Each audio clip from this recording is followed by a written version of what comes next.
It's October 25, 2023. It's a Wednesday. Welcome to your program, Your Agenda, here on Cignal TV, channels 8 and 251 News. Okay, so today we are going to have two guests once again. The first would be tackling agriculture, and the second we will be tackling now. What are we supposed to tackle on the second? I will let you know in a little while, but something just caught my attention here. But anyway, so our first topic will be all about agriculture, and the second will be all about the diplomatic issue or the collision of boats or China ramming Philippine boats in West Philippine Sea. So we are going to talk about the concerns, the security concerns, the fear of people that this could escalate because from what I sense, that I have had, I even got a message last night at 11 in the evening asking about the situation. The gentleman was in Oklahoma and was asking me what's going on down there. Are our family safe, etc.? So we will tackle that matter later. But first of all, let's go to our daily starter for today, October 25, 2023.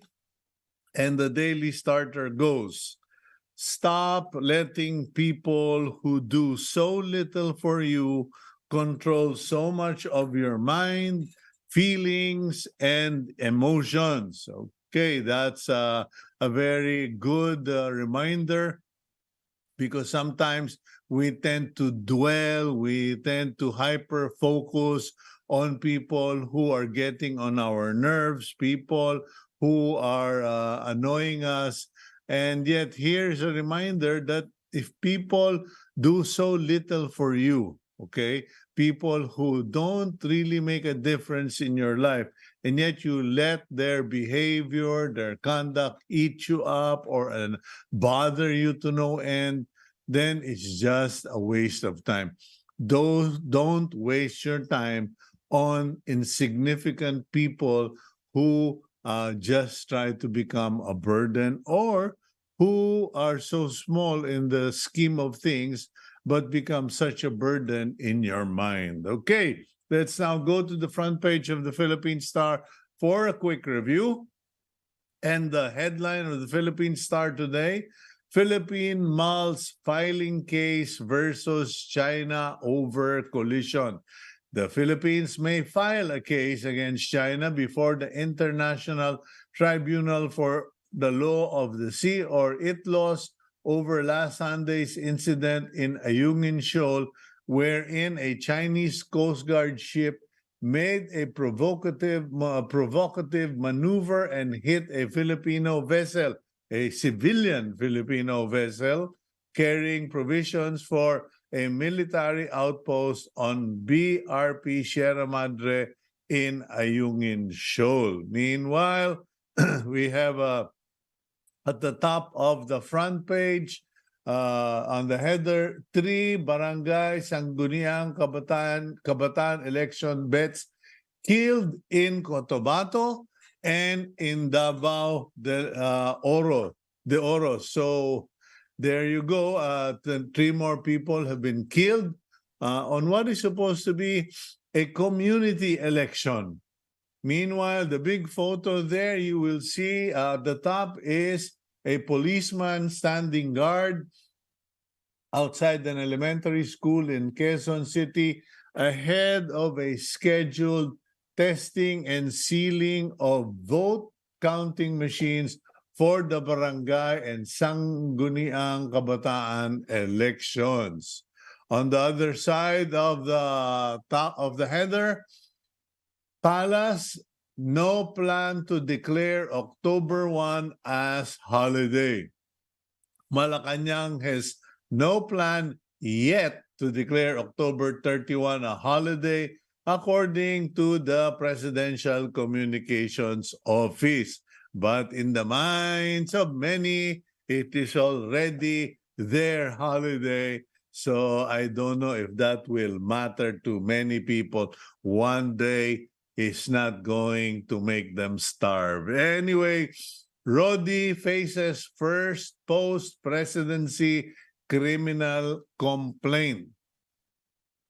ACT Teacher Party List Representative Franz Castro yesterday filed a criminal complaint against former President Rodrigo Duterte before the Quezon City Prosecutor's Office. Okay, and there's a lot of details here, but we will just leave it to readers to just go check later because we don't have too much time to do the details. But the center photo in the front page, Filipino repatriates from Israel arrive at the NAIA 3 the other night amid the ongoing war between Israel and Hamas. And they are the third batch of Filipinos to leave Israel since the outbreak of the war. Meanwhile, Hamas has freed 2 more hostages. That makes it officially 4 hostages released. Both were clearly senior or elderly. Meanwhile, U.S. renews commitment to defend the Philippines. The United States has reiterated its support for the Philippines in the wake of China's dangerous unlawful actions in the Ayungin Shoal. Okay, so more talk. And then Senate President Mig Zubiri is shown being received by King Felipe VI of Spain at the Palacio de la Zarzuela in Madrid, October 23, as head of the Philippine Senate's delegation to Spain.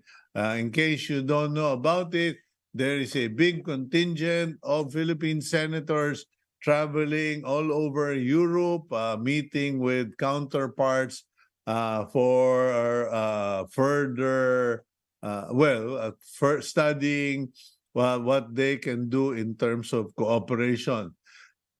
Government not acquiring more bivalent vaccines. The Philippines has no plans of acquiring more COVID bivalent vaccines as it was found to increase antibodies for old strains of the virus.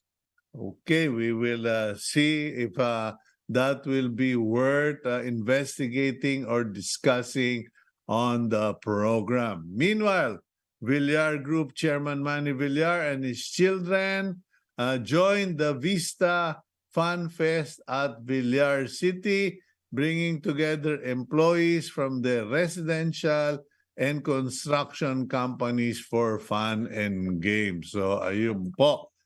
So that's all about about all the news we have.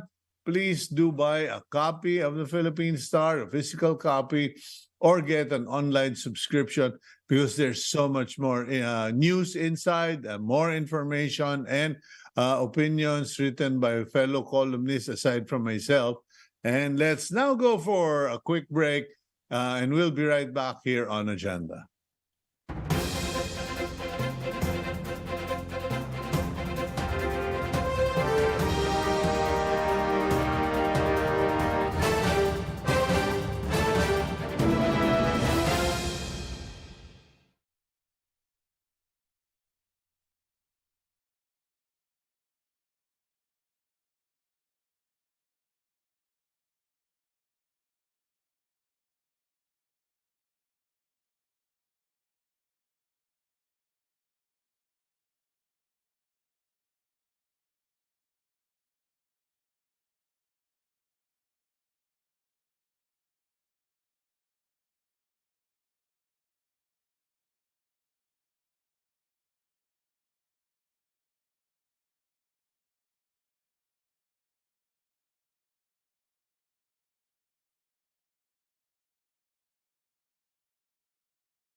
Agriculture Department has defended its proposed 10 billion peso budget for inorganic fertilizer. This comes after Senator Cynthia Villar criticized the agency for its dependence on imported fertilizer. She added that inorganic fertilizers are composed mainly of chemicals which have harmful effects to the soil, which is already 38% degraded. According to DA Assistant Secretary Arnel de Mesa, the Philippines will not attain food security if the government will only use organic fertilizer amid its low yield. De Mesa cited a study by the Philippine Rice Research Institute, which showed that farmers can only harvest around 3 metric tons per hectare if they only use organic fertilizer. This is compared to harvesting more than 10 metric tons per hectare when using inorganic fertilizer. Let's discuss that further on today's agenda. Now on her second term in the upper chamber, Senator Cynthia Villar currently serves as the chairperson of the Senate Committee on Agriculture, Food, and Agrarian Reform. She is also the chairperson of the Senate Committee on Environment, Natural Resources, and Climate Change. We are still trying to reconnect with Senator Villar. We had her on the line, but apparently there was some technical complication, and we will be connecting with her. But the reason we are reaching out to Secretary Villar is because the Department of Agriculture seems to be in a state of confusion. Senator Villar has been the gatekeeper, the watchdog, the passionate person trying to keep them online and direct them. So, okay, there we have Senator Cynthia Villar on the line. So let's start. Senator, good morning to you. Good morning, Cito, and good morning din sa ating mga tagapakinig. Thank you po at maraming salamat po sa ngalan ng mga milyong-milyong Pilipino. You are the last person standing, keeping our agriculture industry alive and keeping the DA in line. In your recent engagement or encounter with DA officials, challenge po ninyo yung kanilang proposed 10 billion ba yun na requirement for importation of fertilizer. Could you give us a little background or why you challenge it, Madam Senator? Kasi okay lang naman sa akin mag-import sila ng chemical fertilizer. But in the long run, chemical fertilizer is bad for the soil. In fact, 38% ng soil ng Philippines is degraded. And I have asked the United Nations Food and Agricultural Organization how they solve the degradation of the soil. And they said, you compost all your waste and bring them back to the soil. So ako po, since 2002, nagpo-promote ako ng composting sa aming bayan sa Las Piñas. We have 89 composters. Each composter can produce 1 ton of organic fertilizer. So we produce 89 tons of organic fertilizer a month, which we give away to farmers and urban gardeners. So gusto ko, gawin din yon, and I have done that for 20 years and very successful. In fact, I even got an international award from Austria for sustainability. And so, for the last 3 years, binibigyan ko po ng malaking budget ang Bureau of Soil and Water Management para mamigay sila ng composting machine in every town in the Philippines para mag-produce na lang sila ng sarili nilang fertilizer para in the long run, we produce our own and organic pa, which is good for the soil at mabawasan yung importation.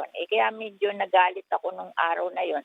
I-halt daw muna yung pamimigay ng composting machine at re-reviewin pa nila kung successful. Sabi ko, kung hindi successful yan, kayo may kasalanan niyan, but we will not halt it, di ba? Yes, ma'am. Yun ang ating developmental work Okay, paano po ang magagawa natin? Because I support you 100% on that. Because may nakita na ako niyan, actual example sa Palawan, where, believe it or not, God rest his soul, I saw a British retiree na nagsasaka ng palay doon po sa outside Puerto Princesa, and meron siyang 4 na lote. Sabi niya, Cito, I am planting to 3 plots every year. I leave 1 plot resting, and I put all of the straw, the rice stalks in that plot. I bury it and I let it compose. And I double, actually sabi niya, I was able to increase my harvest by 2.5 times than the average farmer in the area. So tama po kayo. Pero paano po ninyo mapupusyan kung ang nagko-control ay yung mga officials ng DA na hindi kayo sinusuportahan sa programa nyo? Nagalit nga ako nung day na yon, kaya nagbago sila ng isip, tuloy daw, tuloy. So, kasi pag binigyan ko nung last, yung 3 years ago, they gave away mga 1,000 composting machine. Then last year, they gave away 3,400 composting machine. Today, they give around 2,000 composting machine. So, mabibigyan lahat ng bayan sa Pilipinas. So, in the long run,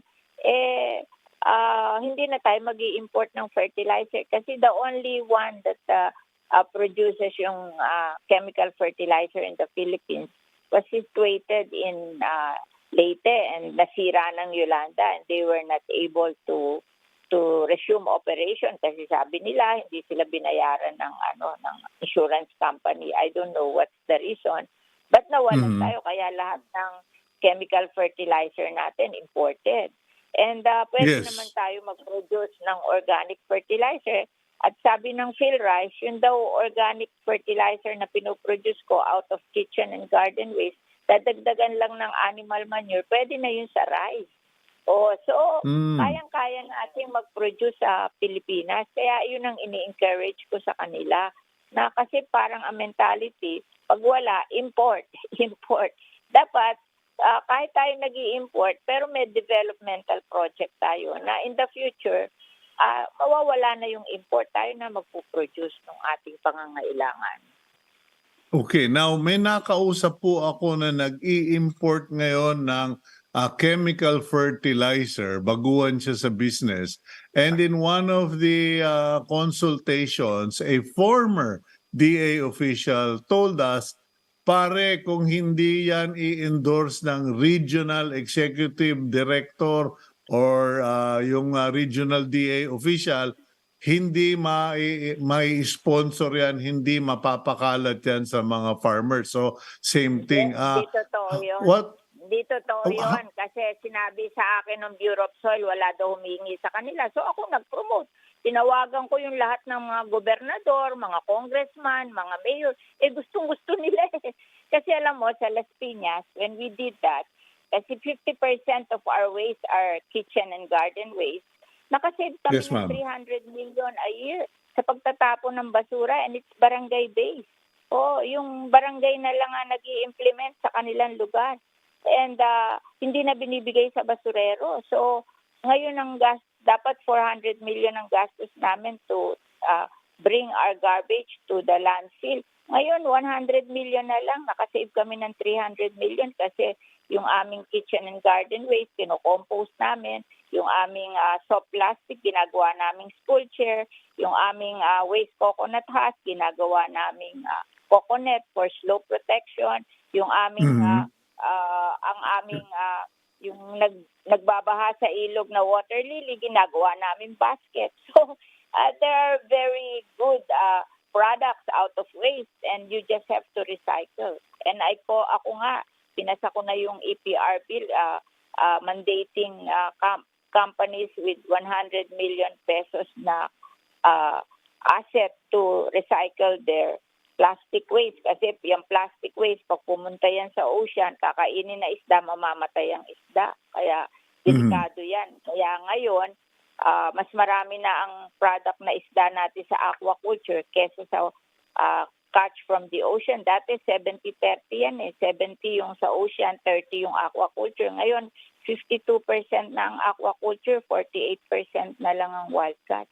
Sabi nila, magbabaliktad na pagdating ng araw. Oo.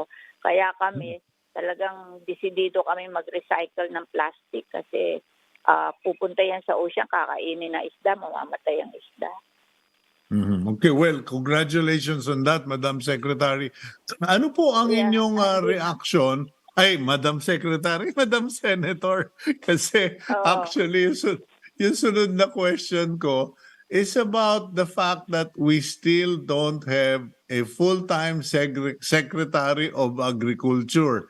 And marami akong columnist na kausap and everyone says, pare, takot, walang gusto dahil mabubugbog. Ano po ang reaction nyo na wala pa rin tayong secretary?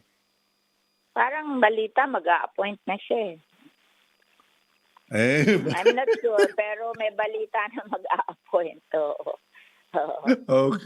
okay, but kasi ang nabalitaan po namin medyo meron ngang ganyan, meron naman nagsabing umatras dahil masyadong marami ang assets niya. But do you have any clue who is actually being groomed? Intayin na lang natin ang presidente. Mahirap pangunahan ng presidente, di ba? Oo. Basta tayo, we will just do our best na tumulong sa agriculture and hopefully in the future, magbago naman ang trend ng agriculture, maging self-sufficient tayo. Okay, having said that, ano po ba ang what is your position regarding the over-dependence on importation? Mismong si Presidente nagsabi hindi tama yung dependence on importation, but it seems na you need to pass a law in order to discourage this importation, especially by the DA. Wala namang ganon, kaya lang parang ako, developmental ang pinapasa kong batas. Like, napasa ko na yung Rice Competitiveness Enhancement Fund, di ba? Napasa from the tariff on imported rice. Napasa ko na yung IUUF na para sa fisheries. Oo. Napasa ko na yung SIDA law for the sugar industry. And then, ipapasa ko ngayon napasa ko na yung Salt Industry Development Fund. Ngayon, ipapasa ko yung Livestock, Poultry, and Dairy Development Fund. So, napasa ko na yung sa rice, sa coconut, napasa ko na rin. So, napasa ko na yung sa rice, sa coconut, sa sugar, sa fisheries, ngayon, papasa ko yung Livestock, Poultry, and Dairy. Ngayon nga, may hearing pa ako ngayon sa Senado regarding ASF. So, yun yung mga nagawa ko na. Siguro, mapapasa ko na yung tawag dito, yung Anti-Agricultural Sabotage Law. Oo, yung amendment to the Anti-Agricultural Smuggling Law, which failed na walang naparusahan na mga smuggler. So, nag-amendment kami, pinaganda namin at kasama pati yung cartel, hoarding, and profiteering, hindi lang smuggling. So okay, hopefully, sa dami po ng napasan yung batas, saan ang problema natin? Dahil the situation does not seem to improve. The local producers are complaining na lahat ng cold storage ng Department of Agriculture or of the national government have been occupied by traders and importers. No. So parang, paano po yun? Yung anti-agricultural economic sabotage law namin, pag ikaw binigyan ka ng gobyerno, co-op ka at pinabigay mo sa trader, life imprisonment ka. Nakita na namin yun imbis na paggamit nila sa small farmer, pinalilis nila sa trader ng mga binigyan ng gobyerno. Bawal na yun. Yes, life ma'am. imprisonment yun. Okay. So, now, yung nabanggit nyo yung... Yes. Yes, ma'am. Hindi, kasi itatanong ko naman sana regarding ASF. Kasi kumakalat pa rin, and I don't know if you are aware, na biktima din ako ng ASF. So, I had to shut down my tiny piggery because after all of the health protocols, nalusutan pa rin kami. And as I travel all over the country, wala akong nakikitang mga checkpoints, maski na sa airport. Sa Cebu, Mactan lang ako nakakita ng maliit na karatula where they were saying, be vigilant against carrying meat products, etc. But in the total scale, parang wala namang effort talaga to control ASF. Kasi alam mo, mahirap ang farmer kung meron silang mga pig na kung hindi mo babayaran yung indemnification, hindi nila papapatay yun kasi mawawalan sila ng pera. Kaya ako, Mhm. a believer ako sa indemnification. Indemnify mo para papatay nila yung kanilang baboy. Kasi kung hindi mo naman babayaran, kawawa naman, yun lang ang asset niya, papapatay mo pa. Kaya dapat ang BAI talagang desidido sila sa indemnification. Oo, tapos ngayon may additional problem sila kasi parang yung ASF vaccine na kinuha nila sa Vietnam parang hindi naman proven. Ngayon ang dami-dami nilang inimport doon, yung private sector na ginagamit nila. Mukhang imbis na makatulong, nakakasama. Anyway, mag-i-investigate ako this morning sa Senate tungkol doon. So we are trying, and then kaya pinapasa ko yung yung Livestock, Poultry and Dairy Development Act. Manggagaling din yan sa tariff on imported na tumimigay sa mga farmer para tulungan yung mga tinamaan ng ASF. Okay, well, Madam Senator, maraming salamat po for your time this morning. Thank you, and I hope we can get another chance to interview you. And kami po ako'y fans mo dahil ako'y agriculturist din. Okay, thank you very much, You're ma'am. always welcome. Just call me. I'm always available for you. Thank you. Sige. Okay, thank you very much, Senator Cynthia Villar. And let me correct myself. Hindi po ako agriculturist, but I am very much into agriculture. Okay, that was Senator Cynthia Villar. She sits as the chairperson of the Senate Committee on Agriculture. We'll go for a quick break, and when we return, we go to the even heavier topic, which is now on everyone's mind, the confrontation and collision that has happened in the West Philippine Sea, the security concerns. Let's go for a break. We'll be right back here on Agenda.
This is the 456th diplomatic protest of the country against China since January 2022.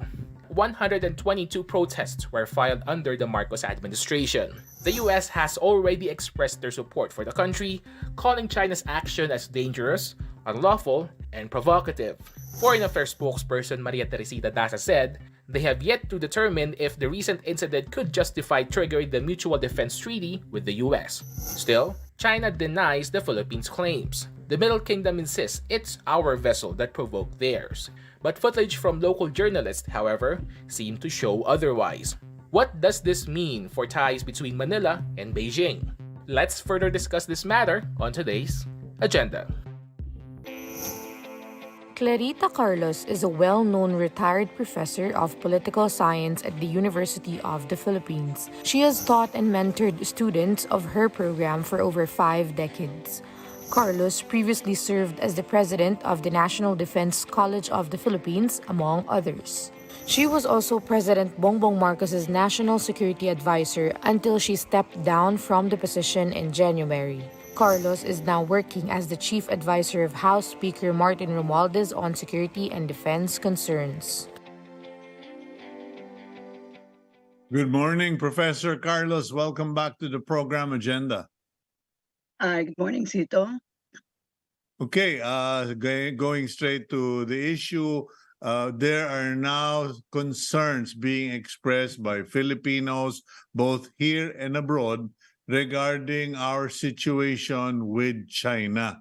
What is your assessment of the recent incident where there was intentionality or direct confrontation with China and our Coast Guard ships and civilian vessels? Well, I guess my view is in the minority because I think that we're not the principal actor here. Extra lang tayo dito, Cito. And this actions is increasing escalation, bellicose behavior of China is really a memo to the US, no? Because remember, Pompeo, under Trump, and Blinken, under Biden, have engaged in saliva diplomacy by saying that, they're going to come to our defense even when things escalate and so on. And so China is taunting the US actually. Parang sabi niya, sige nga, tignan mo yung hiniligan mo na poste na US at tignan ko kung may magagawa siya dito. Tignan mo naman how lame the reaction of the US is, no? Words and words. Okay, so that said, what can be done? Dami, multiple options eh. Do you want to do the Vietnam route? No, in 1988, I don't know kung na-discuss na natin yung Cito in the past, October 1988.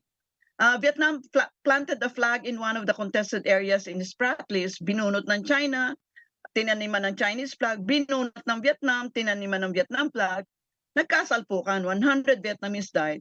Okay, is that where we want to go? I don't think so. Yung talagang miski, irita na yung AFP at gusto talagang magbungguan na, we don't want to go there. Pangatlo, there is an existing MOA, nakalkal ko yan nung NSA pa ako, between the Philippine Coast Guard and the Chinese Coast Guard. It provides a legal framework for the rules of engagement between these two entities. Why don't we go there? Kasi part na ng China na mag-host eh, kasi alternate hosting yan, no?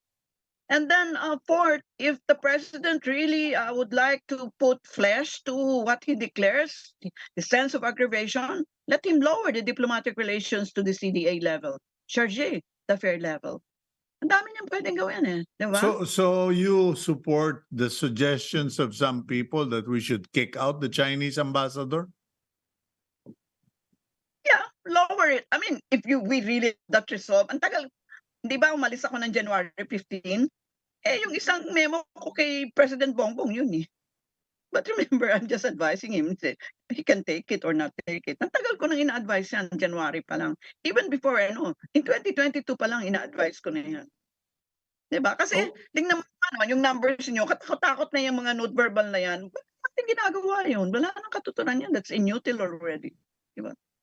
Okay, now in this recent incident na binangga ng Chinese Coast Guard yung civilian vessel, there were suggestions or opinions expressed that the AFP or the Philippine Coast Guard should use their own ships to deliver the supply in Ayungin Shoal.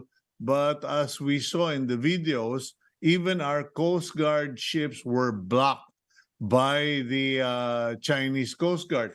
Now, in terms of diplomatic and national security, what is this a statement of what sort of statement is this? Kasi I work hindi ba vice chair ako ng National Task Force on the West Philippine Sea. So I met this group like every 2 weeks, no? Twice a month. For the 6.5 months I was there as NSA. Alam mo, yung shoal, yung Ayungin Shoal, it's a shoal, it's a spit of sand. Hindi talaga makakalapit ang barko dyan. Kaya yung nagbababa yan ng rubber boats. Hindi makakalapit yan kasi mababaw yan eh. Kung hindi mag-ground siya. No? So, at talaga nagbababa yan ng rubber boats. Siya nagdadala ng pagkain ng mga Marines at saka tubig. Talaga ng mga Philippine Coast Guard talaga ships ang ginagamit natin pero malayo doon. Dahil siguro isa pa, nalimutan ko sa multiple choice natin Cito. Ibalik mo yung Coast Guard sa United Command ng AFP. Total, ando naman yan dati eh. Si Ramos lang nga ang nag-alis niyan for some flimsy reason eh. Na kesyo hindi daw makadonate sa Coast Guard. Wala naman nagdo-donate sa Coast Guard. Miski nilagay mo siya sa DOTR. Diba? Mm-hmm. Okay, so what about our relations with the United States? Because you said that it's saliva diplomacy, and I tend to agree with you, but there are people who are concerned that, if there is a further escalation, first of all, ang binangga civilian vessel, binlock yung Coast Guard. So in terms of the Mutual Defense Treaty, no cause for claim or to initiate the Mutual Defense Treaty. But if the U.S. were to enter the area or assist us, what does that result in? Two things. First of all, it is not within the ambit of the Mutual Defense Treaty. Yung mga nagsasabi ng ganyan, basahin niyo po yung Mutual Defense Treaty, 2 pages lang po yun, no? Para kung ano-ano yung sabi ninyo. It's not within that ambit. Mali din ng DFA, by the way. And daming di nag-aaral din doon eh, no? And they're just putting off their mouths, no? Pangalawa, Okay. Sito, si Biden inimbita si Yoon at saka si Kishida sa Camp David. Ba't tayo hindi inimbita? They came out with the Trilateral Security Pact, but hindi tayo kasama doon. So, if I were the president and I had already sent the same memo to Speaker Martin kasi nasa Congress na ako ngayon, let's start junking the Mutual Defense Treaty. Anong katuturan nito? And then let us have an engaged neutrality, which is really the way to go. Let's join the BRICS, let's join the Shanghai Cooperation Organization, let's join any other organization where we can sell our pineapple, mango, etc. better. Diba? Engaged neutrality is what we should undertake. But kasi why do we continue to be the tail of the American kite? For God's sake, hindi ba binago nito ng tatay niya? No? Ni Ferdinand Marcos, Edralin Marcos. Oh, bakit balik na naman tayo dyan? Why are we doing this? Diba? Okay, now as far as our engagement with China is concerned, you are suggesting that we go to the table, we discuss with them, but their position is we own Ayungin Shoal. Would you defer to that mentality or to that opinion that they own the shoal? So, but people are saying, hey, nasa 200-mile exclusive zone natin yan. Kahiyaan na yan. Di magbungguan yun, no? Declare niya doon. Declare din natin yun. Para sa Malaysia, di ba? We broke diplomatic relations with Malaysia kasi ayaw nilang i-acknowledge yung leasehold ng Sabah. So we say Sabah is ours. Sabi niya, sa kanila yun. Di magganunan tayo, di bungguan. Ganon din ngayon, sinasabi niya, kanya yun. Kanya din tayo, no? And let us see how it will be resolved. Pero Sito siguro, there's another part of the story that people rarely know. And I know because I have very, very extensive interaction with all levels of society of China. Alam mo bang very robust ang kanilang business and investor relationship? Hindi naman niya nalalagay sa dyaryo kasi hindi naman siya sexy, hindi siya newsworthy. But that is something to pay attention to, that there are many Chinese businessmen who really would like to invest in our country because they will make money here. Ang dami nilang ang dami-daming areas of investment and money does not have a flag, 'di ba, Sito? Money Mhm. will where it will earn, it will go there. So, and then on the other hand, yung people-to-people exchanges, no?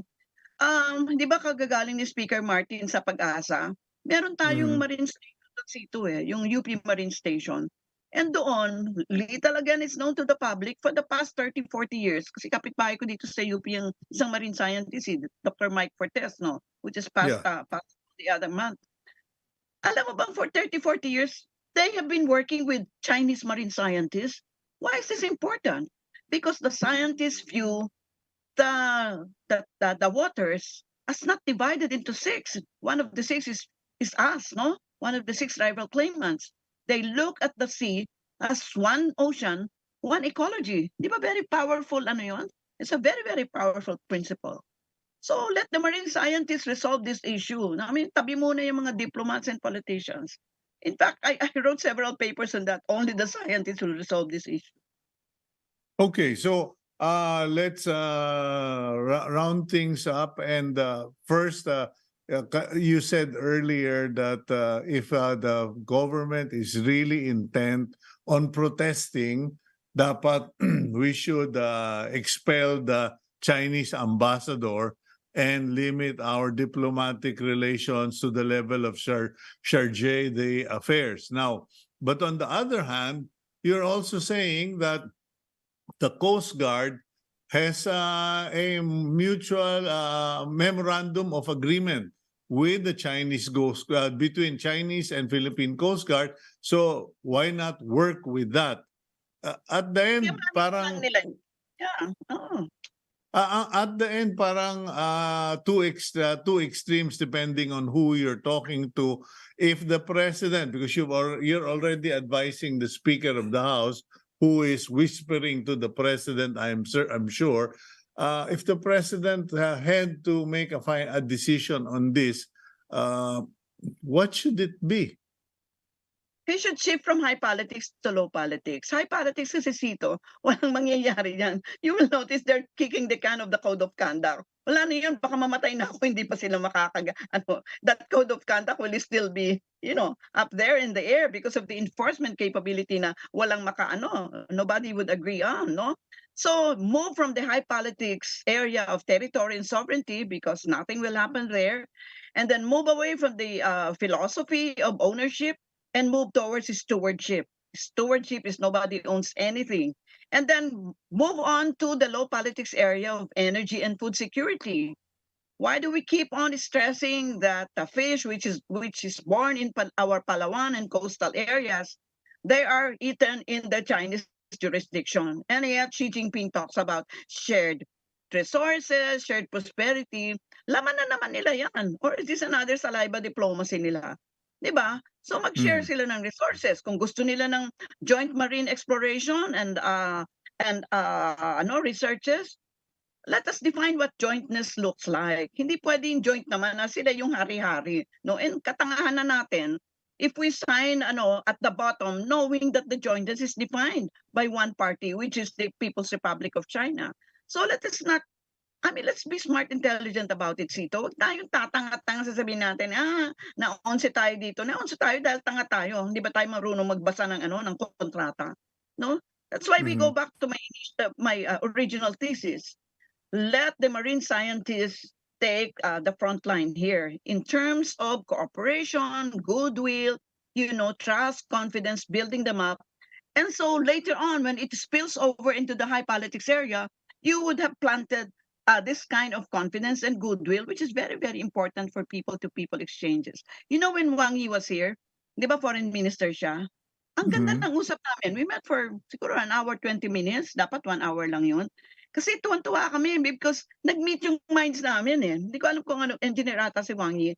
Pero nag-meet ang minds namin about moving away from high politics to low politics, no? In fact, Mhm. nag-memo ako kay President Bongbong na ito, na-meet ko yung foreign minister ng China at ito yung napag-usapan namin. Essentially, move away from the high politics area of territory and sovereignty. Why are we not going there? Nobody wants to go to war, no? It's only the US which is pulling our leg into this war because of Taiwan.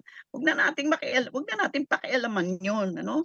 And as I said, let us start telegraphing to the US that we are ready to junk the Mutual Defense Treaty. Total, hindi naman nila tayo sinasali sa usapan. Alam mo, Sito, 2 days ago galing ako sa Washington DC, no? Mhm. Tayo ba ay nabanggit sa kanilang national security strategy? Nunca. Hanapin mo sa pahina na yun ang mention ng Philippines. Nunca. What does that tell you? I'm sure that will tell you so many things. Well, we're not even in the totem pole of their security interests. Hello? Ako lang ba Mhm. nakakakita noon? Ako lang ba? Diba? Okay, now you've said the mouthful, so medyo na-overwhelm ako, Professor. Para mo akong estudyante sa UP. Biglang natutulala ako eh. But you know, the concern now is some people are saying escalate. Let's buy more boats. Let's weaponize or beef up our Coast Guard, etc. And but is that going to help? I don't think so. It's a waste of time. It's a waste of resources, etc. Una, ibalik mo yung Coast Guard under the command of the AFP. Pangalawa, i-enhance mo, pagyamanin mo yung MOA, total nandiyan na yung legal framework, pagyamanin mo na yan. And sabihin mo na sa China, toka mo nang mag-host ngayon, doon tayo sa Beijing. Sa susunod na year, sa Manila naman tayo. Let's just continue dialoguing. Alam mo ba, UN Day kahapon, the United Nations has declared the whole year as the year of dialogue. No? And of course, dapat dedicated dyan sa mga Palestinians and sa Israelis to move from to another narrative. No? But yes, Yeah. we should continue to dialogue because when we dialogue, we're not killing each other in the process. Kasi nag-usap tayo eh. Lahat Okay. yan mapapag-usapan, no? Di ba? Based on your experience, all your studies, all the conversations you've had with the leaders in the region, particularly with China, are you concerned about the situation, or this is just another day in the playground where children hit each other or intimidate each other? Kumbaga, walk in the park lang ba ito, or do my friends in America have cause for concern? Because I'm not kidding. I got a text message at 11:20 last night and said, "Bro, could you please update me regarding the China thing, because I have family there and I'm worried." Well, I don't have a cavalier attitude about this. But I don't think any one of the parties wants to go to war. This is just part of the noise of the noises where we are involved as extras between the US and China. That's the reason why I want us to pedal back. I want us to move back. I want us to extricate ourselves from that 1951 Mutual Defense Treaty, which means nothing, as in sales, as in nada. And I hope the so-called strategies of the president, most of whom are, excuse me, quote-unquote amboys, would have a shift and a reset in their thinking, no? Hindi na ba kayo nagsawa na kabit-kabit tayo sa mga concern ng Amerika kung tayo kinakalabit? Para tayong Sito, I'm sorry for this example, para tayong mistress eh. O halika, let's have sex tomorrow ha. Tapos kalimutan na kita pagkatapos yan hanggang the next time na kalabitin kita. I'm exaggerating to make a point. But hindi mo ako inimbita doon sa Camp David. Did you know, niwala sa news yan, Sito? I was looking all over sa mga broadsheets. Nobody paid attention to the Trilateral Security Pact resulting from the Yoon-Kishida-Biden meeting. Nobody paid attention to that. And that's very, very important in terms of our strategic core interests. Where are we?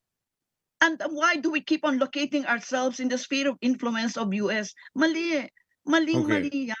No? What about our outpost in Ayungin Shoal? They have to eat. We have to resupply them, and the further we go on, the more combative things become. Do we just pull out of Ayungin, or can we enter into Amoa? Alam mo, si Juan Cilian, the ambassador, continued to meet with me miski hindi na ako NSA. I guess he knows I shoot out, I tell things, I don't mince words. In other words, hindi ako politician, ano. So, I think many times he agrees with what I'm saying, although siguro hindi niya ma-articulate yan in public kasi ambassador siya. Sabi ko sa kanya, alam mo, Wang Silian, may red line kayo dyan. Pag isa dyan sa mga Marines na mata, nagkasakit, etc., dahil hindi sila nabigyan ng tubig tsaka pagkain, red line yan. Okay. Sabi ko, pangalawa, kung naghihintay ka na hihilahin namin yan, hindi namin yan hihilahin. Tsaka by the way, yan ay BRP, Sierra Madre. Yan ay ang kapal-kapal ng metal na yan. Mamamatay na tayong lahat, hindi pa yan mauubos sa Mhm. sa anong pangalan, corrosion. So let's keep it there. And pabayaan mo, there will be a later time because China wants to be a superpower, abide by international law. Pala naman sinasabi natin keep on pounding on their heads, abide by international law. If you want to change the laws because you already have a seat on the table, tanungin mo kami. That's why siguro punta tayo sa librong ginagawa ko, Cito, yung Regional Mhm. Fishing Agreement. I think that's the best framework to pull together all the political actors here, all the state actors, to abide by a regulatory fishing agreement that will tell us, food security yun eh. When to fish, Mhm. when to have a fishing holiday, where to fish, where not to fish, etc. Kasi ang ginagawa Okay. ng China, unilaterally, nagde-declare na lang siya ng fishing holiday. Bigla na lang hindi yung mga fisherman natin, hindi na pwedeng mangingisda. Di ba? Sabi Okay. ko, ba't Well, hindi mo kami, di ba? Professor, yeah, thank you very much for that last input, and I hope the powers that be are monitoring you and monitoring me. Thank you for your time. Good morning. Have a great day. God bless you. Yeah, good morning, Cito. Until next Okay. time. Until next time. Okay, and that's Professor Clarita Carlos, former NSA security advisor and also regular of agenda. Let's now go to the week's blessing from First Chronicles chapter 28, verse 20. David also said to Solomon his son, "Be strong and courageous and do the work. Do not be afraid or discouraged, for the Lord God, my God, is with you. He will not fail you." Thank you for watching Agenda today. We do hope you all have a great day. Please keep it here on One News.